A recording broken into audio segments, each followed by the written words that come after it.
Hello, everybody. Welcome back. You build a project, you need to make something move, you need to make motors run. And you think that's an easy thing, but these days it involves algorithms, motion control. I saw this guy around earlier today with this t-shirt, and I'm like, that's the best t-shirt I've ever seen. Where do I get one? He made it himself. Now he's here to tell you about how you would make the software behind what makes motors move. Please join me in welcoming to the stage Francis Stokes.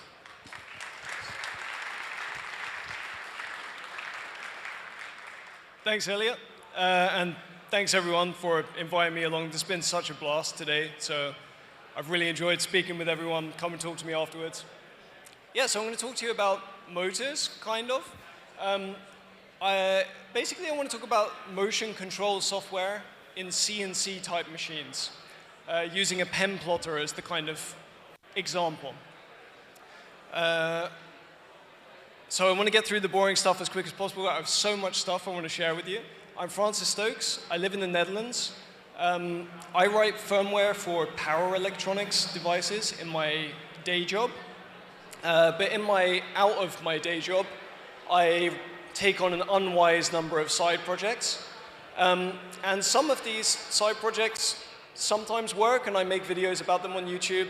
Sometimes they don't work. But at some point, I realized I wanted to make a plotter or a CNC machine or a 3D printer. I didn't really care which one it was.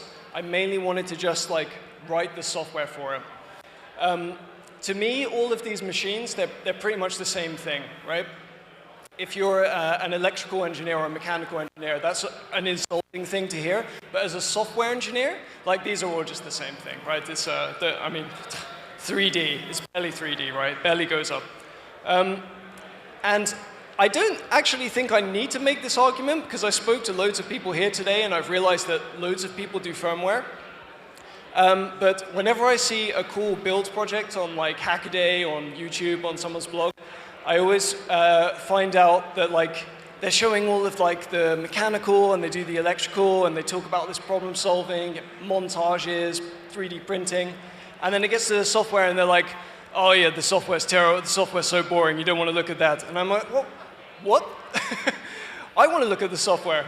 So yeah, today I'm going to try and at least convince some of you that that's actually quite cool. I told them to lock the doors, so no one's leaving, right? That's the. I'm going to cover a few things. Mainly, we're going to talk about fundamental motion algorithms in CNC-type devices. But I also want to just show you the machine that I built, because I spent a lot of time doing it, so I probably should. I want to tell you a little bit about stepper motors, like the thing you see on the shirt here. I want to give just a little bit of an insight on how you can kind of think about architecting a relatively complex software project. I think that's something that non-software people actually struggle quite a lot with. And yeah, we'll spend most of the time talking about algorithms. This is a really deep topic. This just goes and goes and goes, right? It's a proper rabbit hole. And we're not going to be able to scratch the surface of all of the detail and cool things you can do here. I'm going to show you the fundamental layer. And then if you actually go and do this kind of project yourself, you can go and investigate these things afterwards. And this will lay the foundation. All right, so this is my plotter. It's not the world's best plotter. Actually, it's really far from the best plotter. But you can see here, it's mainly mechanically put together with linear rails. There is a bunch of 3D printed parts kind of making a frame around it. There are two axes. We've got stepper motors with pulleys and timing belts, and that kind of forms the linear movement. And what you can see there in the middle is that's where the pen would be positioned, right? Or if this was a CNC machine, you'd have a router there, of course, but it's all the same machine. You can see over here the pen lift mechanism. So sometimes you actually don't want to draw lines on the paper, so you lift the pen up every now and again. And of course, you need limit switches, because these machines like to crash catastrophically, and it's nice to be able to cut the power when that happens. I spent about a week of hyperfocus kind of just designing this machine in FreeCAD. And I'm not an expert in this stuff, but I found FreeCAD like really amazing, like so much better than I was expecting it to be. I think everyone knows this, but like I'm the last person in the world to find out FreeCAD's actually really awesome. So yeah, that was really fun. This was me putting together the electrical side. So I didn't get a fancy PCB made or anything like that. I soldered it together over several nights and tested it in my little lab at home. I am hoping to actually compact all of this stuff up at some point, but this is how it looks for now. Oh, and I should just mention, I'm using like an STM32 as kind of the primary microcontroller on the board, but it's actually not that important. You could probably use more or less anything, as long as it's kind of fast enough and smooth enough. This is just to give everyone a sense of what we're talking about when we talk about X and Y, because I'm going to mention them a bunch of times. So the X-axis is something that moves this way, and then the Y-axis goes this way, and they are sort of mounted together, so the Y-axis is directly connected to the X-axis. And you can see that there is this motor arrangement where the motors are driving a belt across, which is attached in the middle, and that's how you get the motion. All right, so let's talk about stepper motors for a second. There are these kind of things, right? You've probably seen them before. They come in all different shapes and sizes. The plotter that I use has pretty small pancake stepper motors, like the ones on the left there. But you can get bigger, beefier ones, and in a CNC, of course, they start to get really big and powerful. The way in which you actually drive stepper motors is that they have this arrangement of coils inside. And you pass current through those coils in different directions and in different patterns in order to take a step. So a stepper motor takes discrete steps, right? It's not like a DC where you put power and it just starts spinning. And you can actually pass more complex patterns of current through the coils, and then you can take something called microsteps, and then you can get even better resolution. You'll see what that looks like in a second. The thing is, I'm a software engineer, so I like abstraction. Right? I like to throw away the difficult details and like think about the simple interface. So I use driver chips, and this is a range of different driver chips. The thing they all have in common is that they have a step pin and a direction pin. So if I want to take a single step, I just put a little electrical pulse on the step pin, and it will just chug along. If I want to make it go counterclockwise or clockwise, I just pull the direction pin up or down. So it's a really, really simple control interface. You can also do the micro-stepping configuration from here. So this is kind of how it looks if you think about taking steps. Generally speaking, you get about 200 steps per revolution on a stepper motor. That does vary. That gives you 1.8 degrees per step. But if you do micro-stepping, you can get a lot more resolution, right? So if you do 1/8 microstepping, for example, you get 1,600 steps per revolution and a way, way smaller angle change. So this gives you the ability to actually take way more precise steps, but you have to send a lot more control commands in order to make that happen. So you're trading off there. So this thing needs to move a linear axis. So it's one thing to talk about degrees. We need to turn that into millimeters. Don't worry about the math. Just there's a formula, you can apply this, and then you can figure out based on your micro steps and your steps per revolution and the kind of configuration of your pulley and your timing belt, how many steps per millimeter you'll get. And in this case, we get about 40 steps per millimeter, or rather exactly 40 steps per millimeter. And this isn't a stepper motor, this is a servo motor, but it runs the pen lift mechanism, so I just wanted to give it a little bit of a little bit of treatment. You control this with PWM. So there is a little chip inside this thing already, and it reads in a PWM signal, and the duty cycle of that PWM signal ends up corresponding to the angle that you want to set on this thing. So it's a really simple kind of formula you can use to figure out every microcontroller in the world can generate PWM at this frequency, and it's very straightforward to control this thing. So it made a very nice, easy addition to the project. That is kind of all the hardware that we need to cover. That's all the electrical hardware type stuff now. So let's talk about software for a minute. I think a lot of people struggle when they're not software engineers how do you come up with an idea for a project and then implement it in a way that doesn't turn into a giant mess? I think that's a difficult problem. So the answer is to start with a drawing.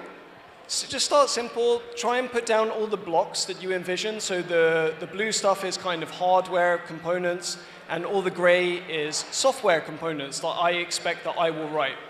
So you've got a data source that's going to be giving you things like G-code. It's going to have like the points from which you want to move around, and it's going to constitute the drawing or the cut or the 3D print that you're trying to do. The data is going to feed a motion planner, and that kind of block is going to be dealing with taking all those points and figuring out the physics of moving between those points. And then finally, the motion planner will pass that off to an execution engine, and that is just kind of a sort of a dumb but very fast ticking kind of clockwork machine that just takes the output of the motion planner and sort of figures out how to turn that into steps. So it's not doing very much, but it's doing it at a very exact timing. So this is kind of the rough starting point. So the idea is you take a simple drawing and you just kind of fill in the gaps. Just keep making it a bit more detailed.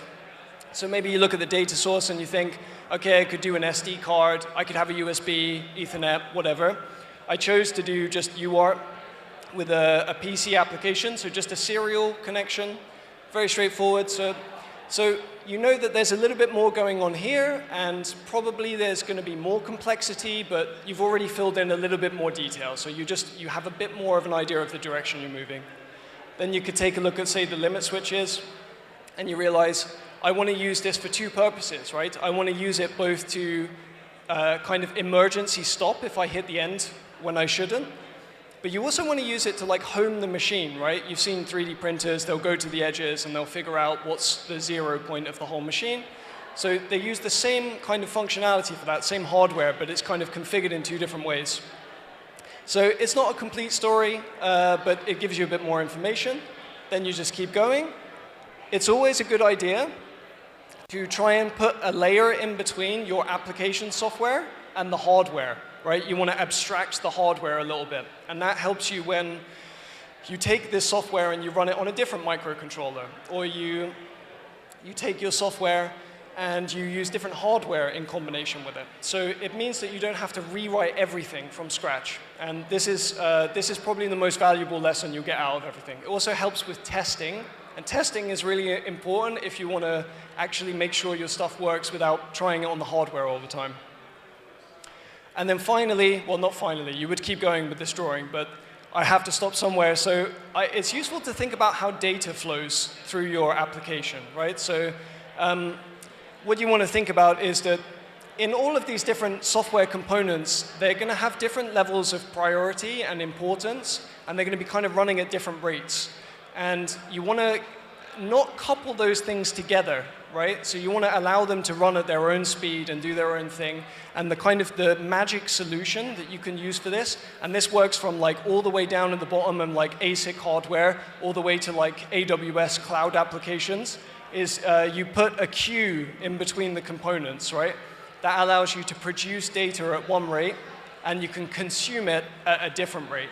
So it's just a little trick to sort of impedance match the components together for the electrical folks here. Yeah, you would keep going with this, but I kind of have to stop, so I'm going to move on to the drawing section. Once you've drawn like a diagram like that, you kind of have a path, so you can start implementing some software, and you kind of know where you're going. All right, so now we can talk about drawing. So let's say we've got like a simple shape. This is the representation of the data that the machine has, right? Go from this point to this point to this point to this point, and then the drawing's finished. So if we just look at the first line that we need to draw, what we can see is that there is a relative change in the y-axis and a relative change in the x-axis, right? So we're just looking at what are we doing? What's the move that we're making here? So in this case, we go 10 millimeters up in the y-axis, and 25 millimeters across in the x-axis. And I told you earlier that we had this formula to go between like millimeters and steps. So you might imagine that we know we need to take 1,000 steps, we know we need to take 400 steps. just generate the little electrical pulses on the step pin, and you're done, right? Really easy. The problem is if you do that, your line will look like this, and it will actually be 2 lines. And the reason is quite obvious when you look at it from this perspective. So you actually need to space out the steps in time so that you draw a proper line, right? This is literally just like the line kind of rise over run type equation that you would be thinking. So instead what we want to do is something like this. We want to spread the y steps out over the x, the total duration of the x period. And then you'll get your nice line. And the way you figure this out is that you just kind of take the ratio of how many steps you take in each direction. You figure out you get 2.5 in the end. So what this is telling is every y step that we do, there's 2.5 steps in the x direction. So you can kind of overlay and kind of count the steps out, and you see, OK, yeah, there are 2.5. But we want to think about it the other way around, actually. So we want to think about how many steps do I get in y when I take 1 step in x, because that's the bigger distance that we're moving. And then what we do is, well, I got ahead of myself there. So we're going to take 0.4 steps in the y every time we take a step in the x. And you can't take 0.4 steps, right? Stepper motors, they take single steps, right? So they don't take fractional steps. So we're going to need some software magic in order to solve this problem.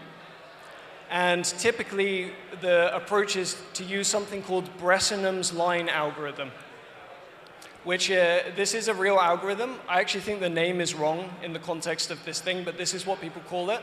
It's a kind of error diffusion. And what we actually want to do is we want to accumulate these partial steps. So every time we take a step in x, we keep track of y, and we add this 0.4. All right, so you keep adding 0.4, 0.4, until you pass a whole number, and then you can take a step, and you subtract it off, and you're left with this accumulating error, right? So you've got like a little fractional piece that's left over every time. But you take that error and you spread it across the entire move, and that allows you to actually get the line kind of consistent. Incidentally, this is related to all kinds of things like dithering and delta sigma modulation and pulse density modulation, that kind of thing, if you're familiar with those concepts.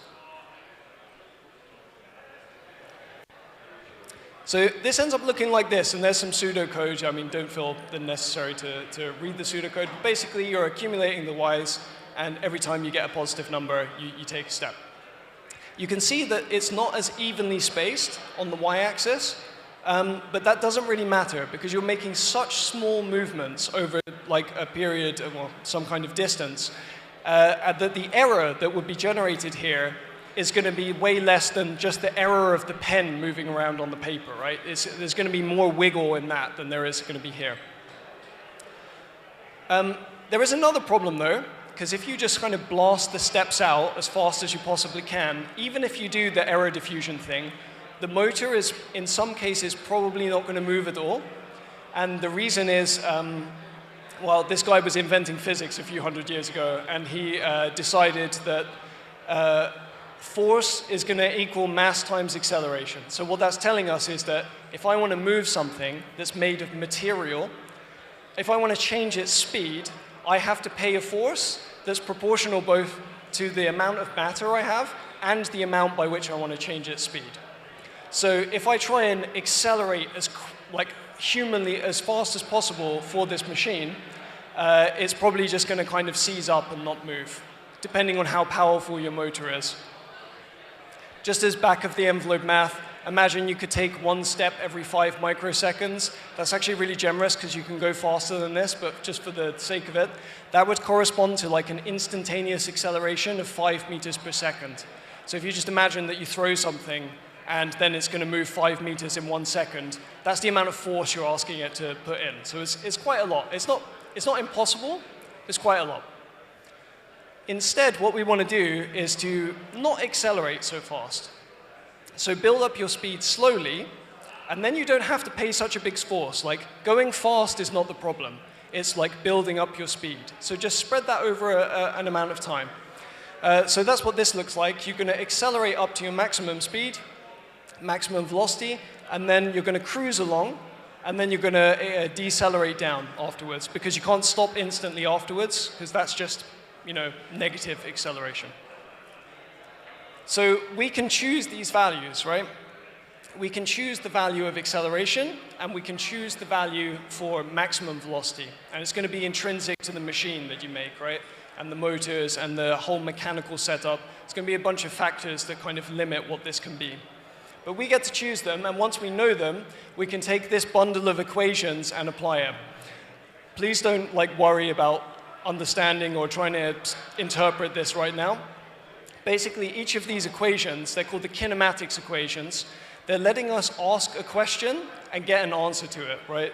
So the first one is just telling me, how long does it take to accelerate to my maximum speed? The second is letting me ask the question, what's my velocity after a certain amount of time, right? What's my speed? We can also ask questions about distance, right? We can say, how far have I traveled given a certain amount of time? We can phrase our distance questions in terms of velocity change. Don't worry too much about that. And we could also ask the question, what would my velocity be had I traveled a certain amount of distance? So if we know that we've got these questions and answers that we can throw at the problem, then we can actually go and solve this thing. I do just want to give you a little bit of a geometric intuition for this, because when I learned about this, it put a lot of the pieces into place for me. So this is the same velocity curve that I showed before, but now I've split up the acceleration, the constant, and the deceleration into 3 phases. And what you can see is the acceleration is a triangle, and the distance that you move is just the area of this triangle, right? So basically what we're doing is we're figuring out distance in terms of just areas of triangles and rectangles. So if you know how to do that, you basically know how to do this thing. And the kinematics equations, they all just fall out of this. This is the case for if you start from 0 speed and you go all the way up. If you are already moving at some speed and you want to change your speed, the only thing that changes is you get an extra rectangle to deal with. So if you know how to take the area of a rectangle, it's okay. Even the more complex case is still easy. Okay, so that's the intuition. I hope that actually helps some people. It really helped me. So let's take some imaginary example values. These aren't necessarily typical, but here's a couple of values for you. We can accelerate by 100 millimeters per second squared, and the maximum velocity that we get is 150 millimeters. This is pretty slow, actually, but just for round numbers. So this was our move, and we only need to look at the x. And this is because we're going to do everything in y in terms of x using this error diffusion thing. So only need to worry about the larger distance. So the first question, can we get to the maximum velocity given 25 millimeters of distance? So we grab a couple of kinematics equations, we plug in the numbers, and we figure out that during acceleration to maximum velocity, we would move 112.5 millimeters. So if you think that we needed to move 25 millimeters, and we need to spend half of that time accelerating and half of that time decelerating, we can't do this. We can't reach maximum speed. So the next question is, what velocity could we reach given the amount of distance that we need to move? So then you grab another kinematics equation, you plug the numbers in, just plug and chug, and then you get an answer out. So in this case, for this move, we can reach a maximum velocity of 50 millimeters per second squared. So this is our adjusted maximum velocity for this move. And then if you kind of plot that out and kind of figure out the curve from that, you just end up with 3 numbers. The time you spend accelerating, the time you spend in constant velocity, which is just nothing here, and the time you spend decelerating. And that's just symmetrical, right? So these 3 numbers, combined with this number, that's all we need to pass to the execution engine, and then it can figure everything out from this. So there is also the case where you didn't need to adjust your maximum velocity. I won't go into it now, but you can kind of plug in the numbers, run it up, you figure out that you get these out of it, and then you get a slightly different curve with just a little bit a little bit of constant velocity at the top. So that's the only difference. You get the same numbers out of it. All right, so how do you then take these numbers that you've computed for a given move and actually like make stepper motors spin in correspondence to it? In the software, there's going to be kind of a flow running like this. So you're going to grab a move, you're going to plan the velocity curve, and then you're going to pass it off to the execution engine, which is just here. And then that's going to, over a period of many, many iterations, kind of finish your move for you. And obviously, like if you've got moves left, you go and do the whole process again. Otherwise, you're done and you cut the power. Importantly, this process inside the execution engine, it takes place at some fixed time step, right? So in this example, you can imagine that every 400 microseconds, or 2.5 kilohertz update rate, we're updating the execution. So we're going to potentially send stuff to the motors every 400 microseconds. And what we do is we take those numbers that we computed, and we know how long we're going to spend accelerating, we know how long we're going to spend in constant, and we know how long we're going to be spending decelerating. We can just use these equations to figure out instantaneous velocity. And then this is kind of where the magic is. I hope I haven't lost you up until this point. I know it's a lot of numbers, but this is really the cool part. You take your velocity in millimeters per second, you multiply it by the steps you take per millimeter, and then you scale this number down by 400 microseconds, because velocity is millimeters per second, and 1 second has not passed. So we would go too fast if we use the whole number. So we need to scale it down. Everything then in y is just a ratio of x. That's the whole error diffusion thing. So what we get out of this is some fractional number of steps, right? Like a floating point number of steps. And we take this and we accumulate it over the course of many, many iterations, right? So we're adding this every time. And then we take this and we send it to the stepper motors. So this is an example of the error diffusion. Anytime that number goes over the number 1, you send the step, and you kind of do this in a loop. In reality, you would not do it in 2 loops, you do it in 1 loop, but that's beside the point now. If you do this, it kind of ends up looking like this. I hope this video loads.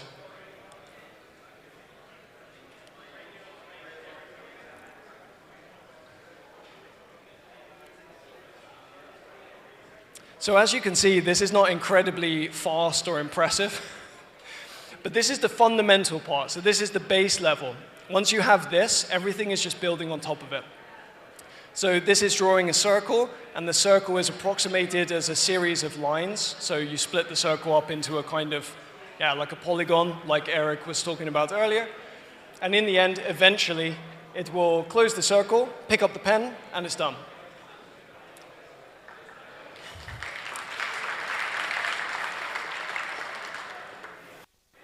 Let's see if I can get it. Okay. So there are some improvements to be made here, obviously. Obviously, if you've used a 3D printer, you know it doesn't look like this, right? Or it doesn't actually go that slow. The problem is that you're constantly starting from like no speed, speeding up, and then slowing down again. So what we want to do is try and avoid slowing down as much as possible. So I looked around and I found this nice paper. This is from like 2010. These guys were trying to figure out an effective algorithm for doing like high accuracy 5-axis CNC machining. And I'm taking exactly the same process and using it on my like kind of not so good pen plotter. So you can see they're the same machine. It's all the same thing. What I really like about this paper is it uses exactly the same set of kinematics equations. No extra math required. And then you kind of will get a velocity profile that looks a little bit more like this instead, right? So you're going to accelerate up, and you're going to decelerate sometimes, but not all the way down to 0. You're going to try and keep your speed wherever you can. And sometimes you do have to go all the way down, but you just try and minimize it. Stay as close to your maximum velocity as possible. Then you'll get a much faster and smoother, and your motors will also last longer because they're not having to change speed so much, which is the thing that costs force. All right, so the general outline of this algorithm, and it is actually quite simple, is that you have a buffer of some number of moves. So let's say we've got like 10 or 15 moves that we can look at to try and plan kind of into the future.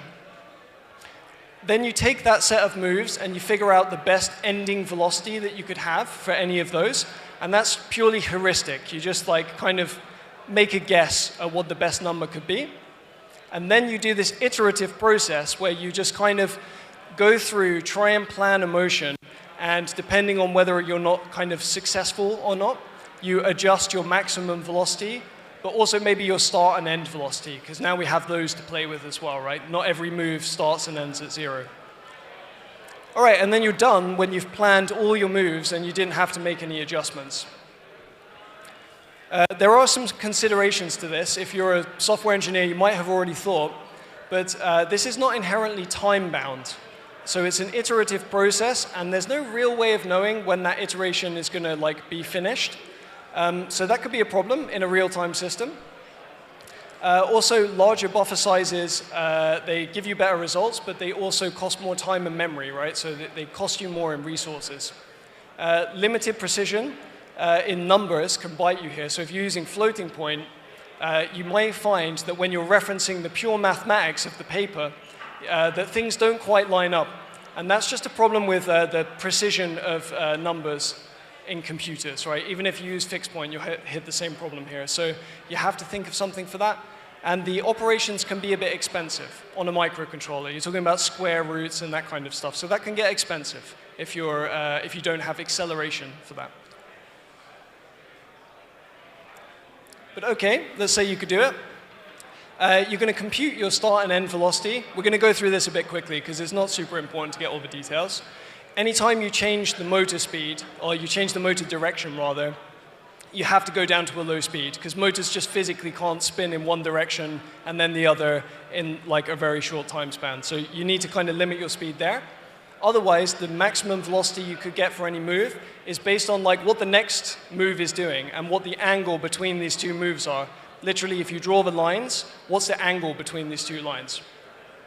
And the last move in your buffer has to go back down to 0 because you don't know what's coming later. You can't look that far ahead into the future. So you, on the safe side, you just go back down to 0. So when you're measuring this angle, right, so if you look, this is two moves, one here, one here. You look at this angle, and you take the cosine of that angle, and that's what this wave is here. If you see that for values that are very close to 0, as in a very small angle change, you'll get a number that's very close to 1. And for angles that are very close to 90 degrees, you'll get a number that's very close to 0. So this is kind of this nice natural scaling that you can use for how different your lines are. And they can't really be more than 90 degrees apart in reality. Like 90 degrees is kind of your maximum point. So we limit to 0. And then this acts as a kind of nice scaling thing. This is something called cosine similarity, and it pops up in so many different places. Like it's used in machine learning for like looking at high-dimensional vector differences and that kind of stuff. It's really interesting. You can also set a different minimum, but that's not that important. So then we actually start doing this iterative process, right? And for this, it's basically exactly the same as what we talked about in the simple case. We're going to figure out how long we spend accelerating and decelerating. We're going to figure out the distance we move during that time. And we're going to compare that distance, when we add them together, to the actual distance we need to move. And if we exceed what we've done there, it means that we need to reduce our speed somehow. So there is one extra step that happens here, and that is that it can actually be possible, or rather impossible, to go from the start to the end velocity of your move, right? It can just happen that you did this heuristic calculation and it's not physically possible given the distance. And the paper goes over this really nice trick, and I'm going to skip the math, but it does this really nice trick where they compute kind of an ideal acceleration that you would need for any given move, and then you just compare it to your actual acceleration. So if your acceleration is bigger, it means that you don't need to modify that parameter. So it's pretty nice. It's pretty well explained in the paper. In the case that you don't have to adjust that, right, that you have your start and end velocity and you don't have to bring those down, you can throw the kinematics equation in, figure out your new maximum velocity. If you can't physically make the move, then you have to adjust either the start or the end velocity, right? So you just reduce the bigger one. So if you do that, you'll end up with this kind of pseudocode. Don't worry about reading this for now. Basically, we're going through every line in the profile, and we're going to just look if the start and end velocities match up on both sides with the move behind us and the move ahead of us. And we're also going to look if we've computed an idealized trapezoid. And if none of those things are true, then we have to do a modification. So then we have to like connect the edges together, like reduce the speeds, and then recompute the profile. And you're finished when you didn't have to do any modifications. So that's the entire iterative process. And if we do that, we're actually going to get a result that looks more like this. So hopefully this one works.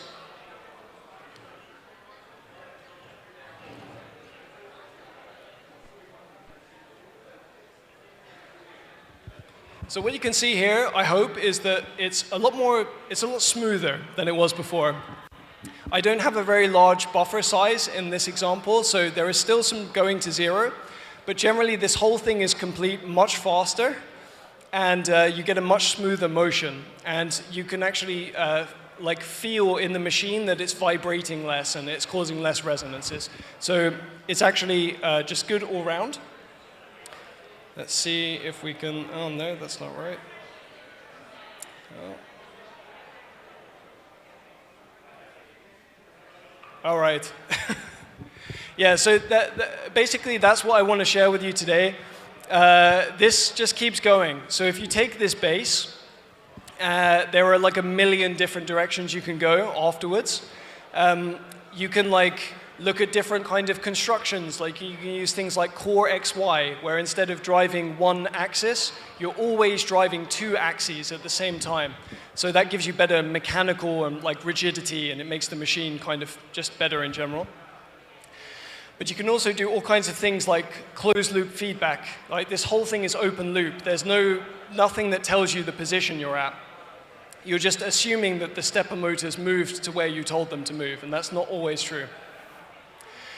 There are also a million sources of error in this thing. So like there's a 400 microsecond time step, but you may generate numbers that say you need to take 401 microseconds to do this move. And in that case, you're going to accumulate error over time. You're also going to, you have a limited distance you can move. So if you don't move by that discrete distance, you're also generating error over time. You can actually quantify all that, and you can kind of like erase it over time. And there's a bunch of different things you can do. You can go into jerk limited motion. I'm not going to talk about it all now. There's loads of cool stuff with resonance, suppression. If you go and look at the open firmware that exists for this, and I don't mean mine, I mean like the actual good stuff that's in like people's 3D printers and stuff, you will see that they're doing some really sophisticated stuff. So if you're interested, the Clipper firmware that is open source, they do some really, really advanced techniques like input shaping. Gerbil is another open source project, well worth looking into. Very readable code, works on everything. Yeah, just really, really good overall. There's a bunch of different places. That's it. I hope you found this somewhat interesting. Come and talk to me afterwards if this is something you want to get into. That's kind of it. Thank you very much.